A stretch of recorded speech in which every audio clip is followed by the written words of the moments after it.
అంటే ప్రతి సంక్రాంతికి కోడి పందాలు ఎట్లయితే అవుతాయో అట్లనే ఈ సినిమాల పందాలు కూడా జరుగుతూ ఉన్నాయి కదా. ప్రతి సంక్రాంతికి పందాలు జరుగుతాయి కాదంటలేదు. ప్రతి సంక్రాంతికి కోళ్ళు వస్తున్నాయి. ఇప్పుడు డైనోసర్ కదా వచ్చింది, ప్రభాస్ తట్టుకోలేరు. ఈసారి డైనోసర్ కాబట్టి తట్టుకోలేరు. ఓకే, అయితే ఇప్పుడు ప్రభాస్ గారి మూవీలో సాంగ్స్ కాస్త అంతగా లేవు అంటే దాని మీద ఆల్రెడీ ట్రోల్స్ నడుస్తున్నాయి కదా, ఎలా ఉండొచ్చు అనుకుంటా? అంటే ఒకటి రెండు డిసప్పాయింట్ అయినా లాస్ట్ వచ్చిన సాంగ్ నాచన వచ్చిన సాంగ్ బాగుంది. అంటే సాంగ్స్ హిట్ అయితే సగం సినిమా హిట్ అయినట్టే.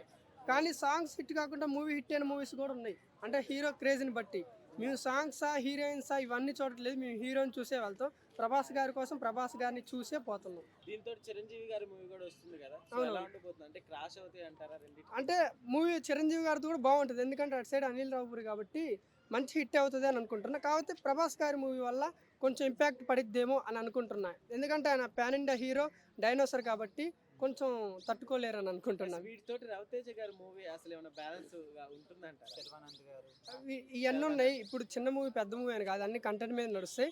కాకపోతే మాకు అనిపించేది ఏంటంటే ప్రభాస్ వర్సెస్ చిరంజీవి ఈ రెండు మూవీస్ మీదే ఫోకస్ ఉంది మాకైతే. అంటే మిగతా వాళ్ళ గురించి నేనేం మాట్లాడుకుంటున్నాను, మిగతావి కూడా బాగుంటే చూస్తారు కాదంటలేదు. ఈ రెండింటికే ఉంటుంది వార్ అనేది.